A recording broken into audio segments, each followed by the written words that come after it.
जय हिंद दोस्तों, कैसे हैं आप सब। आई होप कि अच्छे होंगे। तो चलिए एक बार फिर से स्वागत है मेरे यूट्यूब चैनल संजय मातो ऑफिशियल में। तो फ्रेंड, आज का टॉपिक बहुत ही इंपॉर्टेंट होने वाला है। बहुत सारे भाई ये कमेंट कर रहे थे कि झारखंड पुलिस की वैकेंसी कब तक एसआई की वैकेंसी आएगी, कब तक आईआरबी की वैकेंसी आएगी, जितने भी वैकेंसियां खाली पड़े हैं उसकी नियुक्ति कब प्रक्रिया शुरू होगी। तो लीजिए, आप सबों के डिमांड पर मैंने आज का वीडियो बनाया हुआ है, तो वीडियो को बिना इसके लास्ट तक जरूर देखें।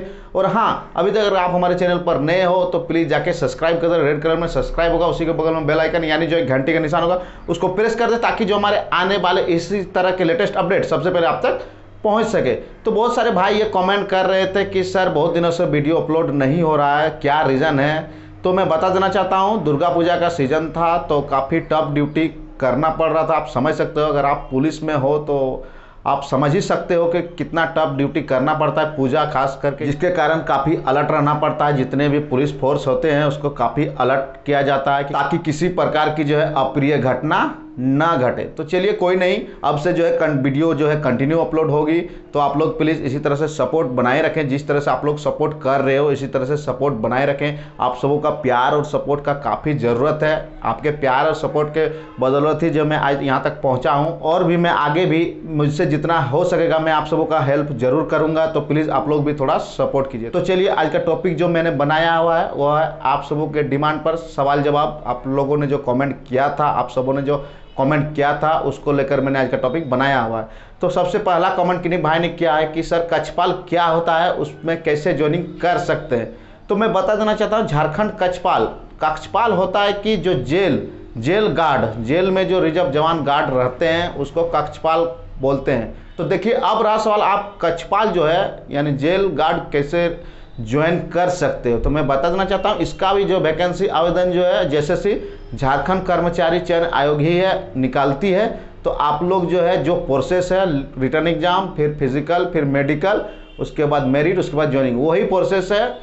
तो रहा सवाल कि जो है कक्षपाल की वैकेंसी कब तक आएगी। तो मैं बता देना चाहता हूँ, पिछला बार जो बहाली हुआ था उसमें लगभग 1500, लगभग 1400-1500 सीट था, जिसमें 250 से 300 ही जो है नियुक्ति हो पाई थी। इसका कारण ये था कि उसका फिजिकल काफ़ी टफ था।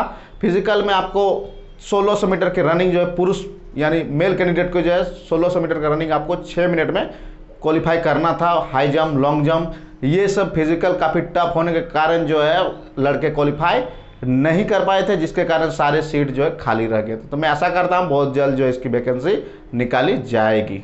अगला सवाल किसी भाई ने किया है कि सर झारखंड दरोगा यानी सब इंस्पेक्टर का वैकेंसी कब तक। तो मैं बता देना चाहता हूँ, झारखंड में अभी बहुत ही बड़ी मात्रा में झारखंड एसआई का बहाली हुआ है, क्योंकि 2018 में ज्वाइनिंग हुआ है। तो अभी फिलहाल जो है 2-3 साल तक जो है उम्मीद कम है। बट आप लोग अगर ज्वाइन करना चाहते हो झारखंड सब इंस्पेक्टर तो तैयारी में लगे रहें, क्योंकि वैकेंसी तो 1-1.5 साल 2 साल बाद तो आनी ही है। तो आपको पहले से ही तैयार रहना है, क्योंकि ऑफिसर रैंक का कंपटीशन आप जानते ही होंगे, काफ़ी टफ कंपटीशन होता है।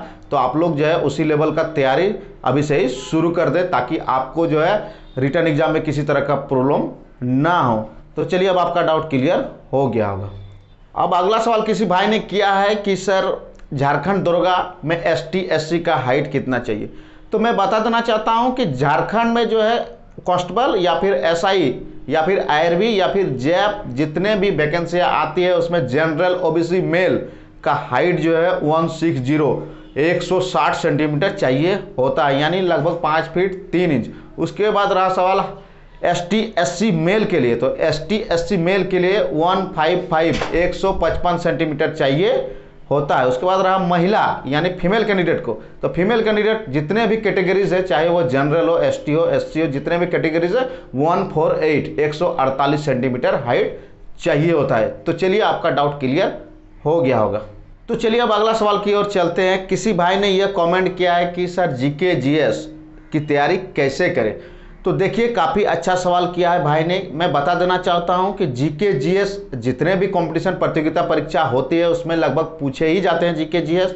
तो भाई ने काफ़ी महत्वपूर्ण सवाल किए हैं। तो मैं बता देना चाहता हूं, अगर आप नए अगर शुरुआत कर रहे हो, जीके जीएस याद करने में प्रॉब्लम होता है, तो आप जो है स्टार्टिंग में ज़्यादा ना पढ़ें। आप लोग अगर स्पीडी के बुक से तैयारी कर रहे हो तो आप लोग कम से कम 3 से 4 पेज डेली उसको 4 से 5 बार रिपीट करें। देखिए धीरे धीरे क्या होगा, आपको पकड़ समझ में आएगा कि आखिर जैसे ही कोई आपको सवाल करेगा आप उसको इजीली जो है जवाब दोगे। आप जो बुक को शुरू से लेकर अंत तक 5 से 10 बार समाप्त कीजिए, लास्ट तक कीजिए, आप देखिए जो है इजीली आपको पकड़ में आ जाएगा। अगर आप लुसेंट से तैयारी करना चाहते हो तो लुसेंट से आपको थोड़ा प्रॉब्लम हो सकता है शुरू में, क्योंकि लुसेंट में क्वेश्चन जो है आंसर बना हुआ नहीं रहता है। आपको जो है जो VVI क्वेश्चन लगे, वेरी इंपॉर्टेंट लगे, उसको आपको अंडरलाइन करना है।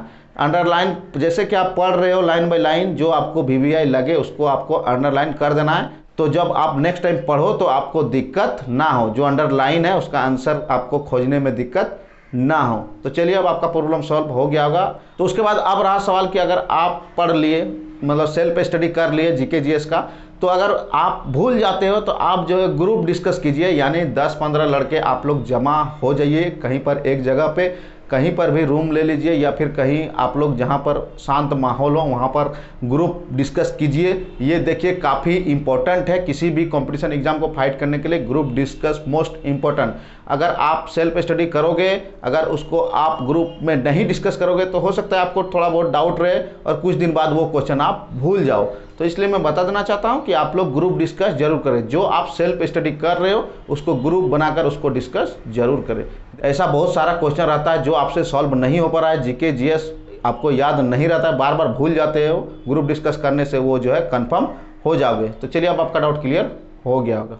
तो चलिए अगला सवाल किसी भाई ने किया है कि सर झारखंड पुलिस कांस्टेबल और जो है SI की वैकेंसी कब तक। तो जैसा कि मैंने अभी SI का बताया, अभी 1-2 साल तक समय लग सकता है, लेकिन कांस्टेबल का जो है बहुत जल्द जो वैकेंसी आने वाला है, पूरी तैयारी कर लिया गया है। बस नियोजन नीति के कारण जो विलंब हो रहा है, बाकी सारी तैयारी पूरी कर दिया गया है। जैसे क्लियर हो जाता है सारा कुछ तो जो है JSSC जो है नियुक्ति के लिए आवेदन निकाल देंगे। इसलिए आप लोग अभी से ही तैयारी शुरू कर दें। जो कांस्टेबल जो ज्वाइनिंग करना चाहते हो, वैकेंसी बहुत ही जल्द जो है आने वाला है।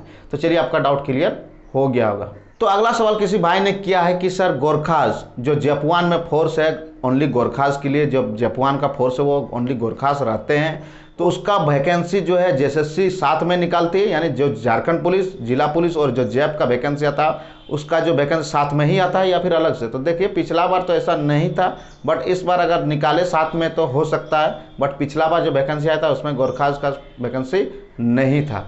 तो चलिए अब आपका डाउट क्लियर हो गया होगा। तो अगला सवाल किसी भाई ने किया है कि सर मेरा जो है दांत में कीड़ा लग गया था, जिसके कारण मैंने दांत जो है उखाड़ दिया है, यानी हटा दिया है, बाहर निकाल दिया है, तो क्या मैं मेडिकल फिट हो पाऊंगा।